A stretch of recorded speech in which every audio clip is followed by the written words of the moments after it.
8h32 sur BFM TV et RMC. Bonjour Éric Coquerel. Bonjour. Merci d'être mon invité ce matin, président de la Commission des finances à l'Assemblée nationale et député La France Insoumise de Seine-Saint-Denis. Je vous reçois alors que le gouvernement se réunit tout à l'heure et promet un tour de vis sur l'immigration avec ce comité interministériel qui se tient à Matignon. Il sera question notamment de la relation France-Algérie, avec autour de la table Bruno Retailleau qui veut assumer un rapport de force avec Alger. Sera également présent le ministre des Affaires étrangères, Jean-Noël Barrot, qui nous annonçait hier sur BFM TV que des mesures de restriction de circulation ont été prises contre des dignitaires algériens. Ce matin, il dit qu'il veut embarquer les partenaires européens pour que des mesures de restriction de visa puissent être décidées au niveau communautaire. Éric Coquerel, est-ce la bonne réponse à apporter face au refus d'un certain nombre de pays, de l'Algérie notamment, de reprendre ses ressortissants illégaux? Alors on va parler de l'Algérie d'abord, si vous voulez. C'est le pays dont on parle le plus en ce moment. Parlons de l'Algérie. Moi je pense que ce qu'est en train de faire la France vis-à-vis de l'Algérie, c'est une bêtise rare et une faute historique. Voilà. Pourquoi une bêtise et pourquoi une faute? Je vous explique, parce qu'on a deux histoires communes, pas avec le même rôle évidemment. On est des deux côtés de la Méditerranée. Il y a, si je ne me trompe pas, 900 000 franco-algériens. Avec leur descendance, ça doit faire 6 millions de personnes si on va jusqu'aux petits-enfants. Donc notre histoire, elle est profondément liée. Nos intérêts historiques, nos intérêts économiques, nos intérêts, j'allais dire presque en tant que nation, c'est d'avoir des bonnes relations avec l'Algérie et non pas... Sauf qu'elles ne sont pas bonnes. Oui, bien sûr, mais la faute de qui? Qui est en train, quelque part, d'utiliser tous les sujets pour tendre avec l'Algérie? Ça a commencé...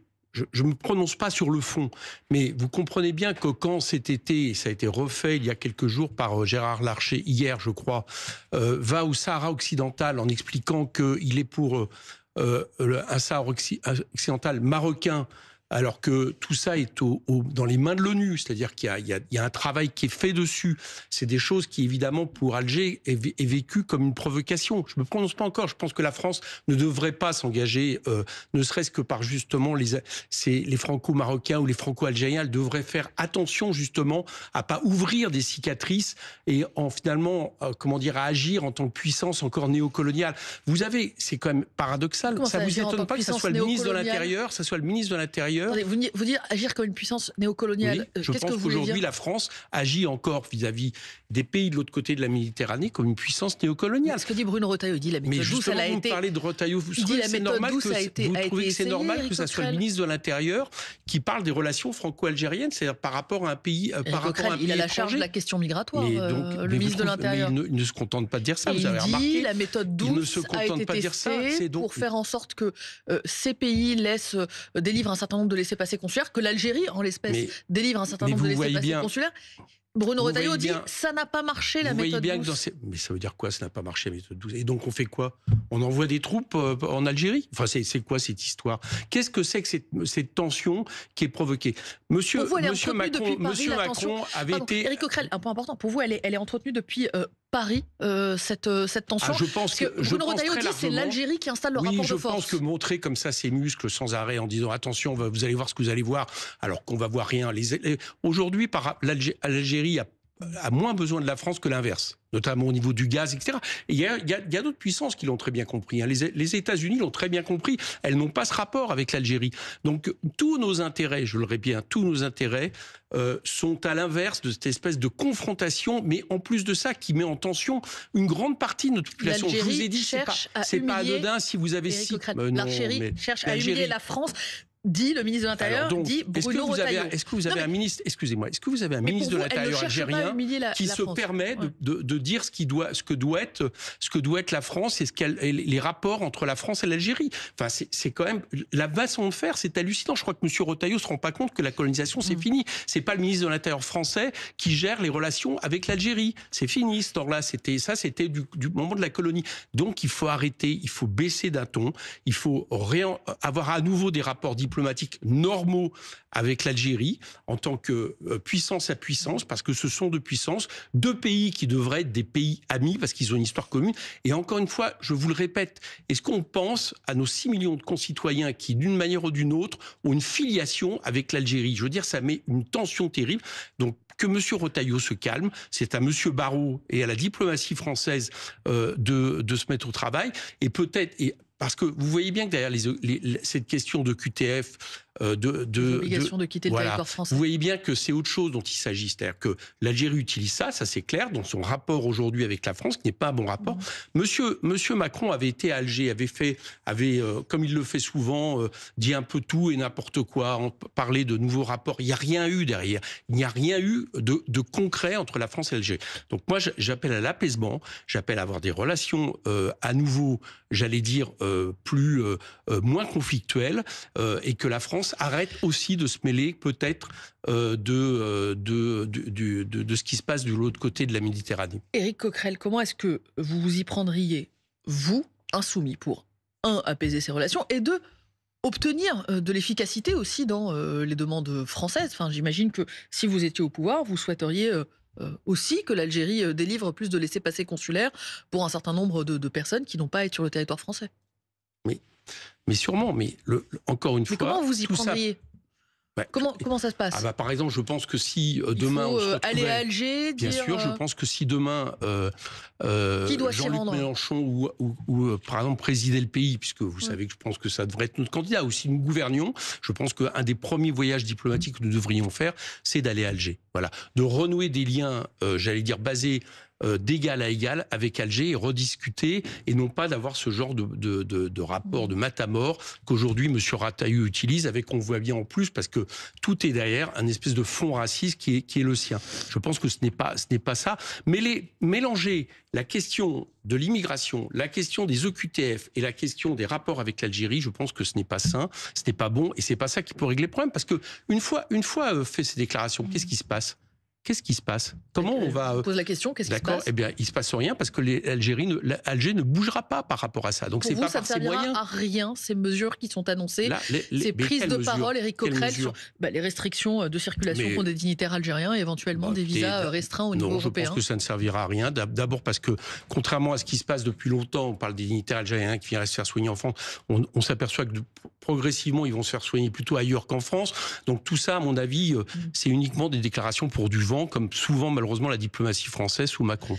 Éric Coquerel, plus généralement sur le comité interministériel sur l'immigration, ce n'est pas la première fois qu'il se réunit.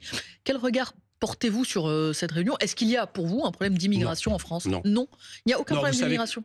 Non, je pense que quand on veut cacher des problèmes sociaux, des problèmes d'ordre environnementaux, des problèmes de politique qui produisent l'inégalité, on parle de l'immigration. Voilà, ça c'est quelque chose vieux comme le monde qui n'a fait que renforcer le Rassemblement national. La France aujourd'hui, il faut le savoir dans les chiffres, n'est plus le grand pays d'immigration qu'elle a été. Voilà. En Europe, elle est loin d'être un des pays qui accueille le plus, par exemple. Et en plus de ça, nous savons, en réalité, quand on parle, par exemple, à des dirigeants du domaine, du monde économique, tout le monde dit qu'en réalité, la France a besoin d'immigration. Donc, on a une espèce de discours schizophrénique, si vous voulez. C'est-à-dire, entre d'un côté, l'idée que, attention, on va fermer les frontières, on va être absolument drastique sur la régularisation des sans-papiers, sur un nombre d'OQTF absolument considérable. Je ne sais plus, on doit être à peu près à 4-5 fois plus de QTF qu'en Allemagne. Alors évidemment, comme c'est des gens qui ne peuvent pas partir parce qu'ils ont des attaches, parce qu'en réalité, concrètement, ça ne peut pas se faire, on a moins de taux de réalisation. On est en train, j'allais dire, d'alimenter à la fois des fantasmes et un problème qu'on ne traite pas de la bonne manière. Il faut accueillir de manière digne, les gens qui sont en France, régulariser les travailleurs sans papier, de façon justement à éviter les défauts de la politique actuelle, c'est-à-dire une marginalisation, par exemple, de beaucoup de gens qui après, éventuellement, en plus, peuvent sombrer dans des problèmes psychiatriques. Éric Coquerel, ce que l'on voit en France et en Europe, c'est que les partis anti-immigration ont le vent dans les voiles. Encore en Allemagne, ce week-end, avec la percée de l'extrême droite, de l'AfD. En France, la popularité de politiques qui s'emparent de ce sujet. Bruno Retailleau, un Jordan Bardella, une Marine Le Pen. Est-ce que vous n'êtes pas, j'allais dire, à côté de la plaque, en disqualifiant, mais d'emblée, le sentiment d'une partie importante de l'opinion publique qui considère qu'il y a un problème? Oui, la popularité, je rappelle que M. Retailleau a fait partie de ceux qui ont le plus perdu aux dernières législatives, quand même. N'oublions pas qu'on parle des urnes. Ouais. Deuxièmement, en Allemagne, vous avez raison, il y a une percée de l'AfD, il y a aussi, heureusement, une percée de Die Linke, totalement sur... C'est-à-dire, en gros, la formation, on va dire... la plus proche de nous en Allemagne, totalement sur des bases différentes, qui assume justement une bataille antiraciste, mais qui fait, je crois, etc. 2 fois moins que l'extrême droite. Oui, peut-être, mais qui a doublé quasiment son résultat, ce qui est intéressant. Je ne dis pas je nie pas le danger de l'extrême droite, mais quand vous avez sans arrêt, et ça date malheureusement depuis longtemps en France, des gens qui vous expliquent que l'extrême droite n'a pas les bonnes solutions, mais elle parle de vrais problèmes, les gens finissent par penser que oui, effectivement, il y a un problème. Ce n'est pas lié à un sentiment réel des Français, que François Bayrou a évoqué comme un sentiment de submersion. Ils pensent que les copines servent à rien, il vaut mieux aller sur ceux qui, depuis le départ, disent qu'il y a des problèmes. Je pense que nous alimentons l'extrême droite en, justement, agitant le fantasme de l'immigration. Donc, je vous le répète, je pense que la France n'a pas un problème d'immigration. Il n'y a pas trop d'étrangers dans ce pays, ce n'est pas vrai. Et y compris d'un point de vue pour la natalité, y compris pour l'économie, en réalité, elle aurait surtout besoin, je le répète, que les choses s'apaisent. Ça passe notamment par la réalisation des travailleurs sans papier. Bon, réunion donc sur l'immigration autour de François Bayrou sera à 14h. Il y aura probablement des annonces à la suite. Ce matin, c'est Emmanuel Macron qui réunit ses homologues européens dans un conseil européen en visioconférence pour échanger sur cet accord négocié par Washington pour mettre fin à la guerre menée par la Russie contre l'Ukraine. D'abord, comment gérez-vous les efforts d'Emmanuel Macron pour précisément faire en sorte que la France et l'Europe aient voix au chapitre ? Écoutez, si on peut revenir en arrière quand même, on va le faire, mais d'un mot vraiment sur Emmanuel Macron, parce que le moins que l'on puisse dire, c'est que les Européens étaient exclus de la table de négociation. Oui, ils y sont désormais. C'est grâce au président français. Ils sont dans la table de négociation. Vous avez vu ça? Emmanuel Macron était à Washington il est lundi, autour de la table de Keir Starmer négociation sera jeudi. Et il est autour de la table de négociation avec tout. J'ai entendu M. Trump expliquer qu'il allait voir M. Zelensky, qu'il allait voir M. Poutine. Je n'ai pas entendu M. Trump dire l'Ukraine et l'Europe vont arriver à la table de négociation. Par contre, j'ai entendu quelque chose de concret après, c'est-à-dire l'accord qui a été signé hier entre les États-Unis et l'Ukraine pour les terres rares, les minerais rares, parce qu'en fait, en réalité, il s'agissait de ça essentiellement depuis le début, c'est-à-dire une guerre pour des ressources qui montrent que finalement la question du droit international, de la démocratie, c'était pas vraiment ce qui était important dans cette affaire. Et moi, ce que je constate, c'est qu'avant le voyage à New York, à Washington, par contre, la France était un peu en dehors du jeu, et après le voyage, elle est aussi en dehors du jeu. C'est M. Trump qui est en train de dicter son agenda avec M. Poutine, et à force d'avoir été alignée comme elle l'a été, avec en plus des déclarations de M. Macron ayant à un moment donné envisagé d'envoyer des troupes en Ukraine. Je ne vous dis pas la bonne mine que nous aurions aujourd'hui si nous avions des troupes en Ukraine le jour où les États-Unis vont partir et font une paix unilatérale sur fond de ressources minières avec l'Ukraine. Le moins qu'on puisse dire, c'est que ça n'aurait pas été positif. Cet envoi de troupes. Bien sûr. Et si ce sont des troupes, on avait raison. Si ce sont des troupes de maintien de la paix, Éric Coquerel, tel que l'envisage Emmanuel Macron, c'est-à-dire une fois un accord signé, qu'il puisse y avoir une force conjointe pour et qui achèteront des armes aux États-Unis, parce que c'est de ça dont il s'agit. Attendez, c'est deux choses différentes. Mais d'abord, l'idée de troupes en Ukraine pour garantir la paix, de troupes européennes avec un contingent français, est-ce que c'est une idée à laquelle la France insoumise est favorable ou défavorable? Moi, ce que je crois, c'est qu'il faut maintenant être ce qu'on aurait toujours dû faire du côté du droit international et avec une politique non alignée qui nous permettrait de jouer un vrai rôle. Donc, ça n'empêche pas d'envoyer des troupes pacifiques. S'il doit y avoir des troupes, en Ukraine, mais en une autre, c'est des casques bleus. Donc ça doit se faire sous l'égide de l'ONU. Voilà. Ça ne peut pas se faire, j'allais dire, en tant que possible belligérant face à la Russie. Je crois que c'est ça que la France doit rechercher. Nous, on avait demandé depuis le début que la France propose une grande conférence des frontières sous l'égide de l'OSCE, l'Organisation pour la sécurité et la coopération en Europe, qui permettait de joindre les États-Unis. Jamais ça n'a été fait. La France n'a pris aucune initiative. Donc maintenant, on n'a plus grand-chose en réalité, faut le dire, dans la musette. C'est-à-dire que on est dans une situation où Trump décide de ce qu'il veut. Il a 3 objectifs. Les minerais, il vient de le faire. Bon, le deuxième objectif, c'est de se retirer et de nous laisser effectivement la sécurité en achetant des armes aux États-Unis. Je pense que il faut dire une chose. Il n'y aura pas de troupes françaises pour quelque mission que ce soit, si l'Europe et l'Ukraine n'est pas à la table de négociation, et 2, rien ne peut se faire en dehors de l'ONU et en dehors de l'égide des casques bleus. Je crois, parce que sinon, on va se retrouver à nouveau dans une situation où à la fois on n'agira pas et on sera en plus dans une mise en tension, parce que là-bas, le risque de guerre, y compris généralisé, n'est pas encore terminé. Puisque vous évoquez les achats d'armes, est-ce que vous êtes toujours contre une Europe de la défense ? En tout cas, moi je pense que la France doit d'abord, avant tout, avoir les moyens de sa politique non alignée. Et les moyens de sa politique non alignée, c'est d'avoir les moyens de se défendre. Donc voilà ce que je crois pour l'instant. Avec les Américains qui se retirent, cette défense qui n'existera plus à l'avenir, et est-ce qu'on ne sera pas plus fort à plusieurs? Quand vous avez une armée, quand vous avez une défense, c'est sous un contrôle démocratique, sous une souveraineté, sous le contrôle de votre peuple, normalement. Je pense que le Parlement n'est pas assez consulté quand il y a des entrées en guerre ou des interventions françaises. Il le sera lundi, je crois, avec un débat sur mais ça devrait être fait beaucoup plus forte. Est-ce que l'Europe offre ce cadre? Est-ce qu'aujourd'hui, vous avez quelque chose en Europe qui montre qu'il y aurait, j'allais dire, une nation européenne qui pourrait, d'une manière ou d'une autre, avoir un contrôle sur ses moyens de défense, etc. Non. Donc je pense que la France doit d'abord avoir sa propre politique. Après, elle a des coopérations avec d'autres pays d'Europe dans ce cadre-là, oui, notamment, par exemple, en termes de production d'armement. Mais je pense qu'elle doit d'abord se donner les moyens d'une politique non alignée en faveur de la paix. C'est la seule manière de se faire entendre et c'est ce qu'on a oublié depuis 7 ans. D'un mot, avant de passer aux retraites, est-ce qu'on doit dépenser plus pour notre défense, Éric Coquerel? Oui? Non? Déjà, écoutez, alors ça pose 2 questions.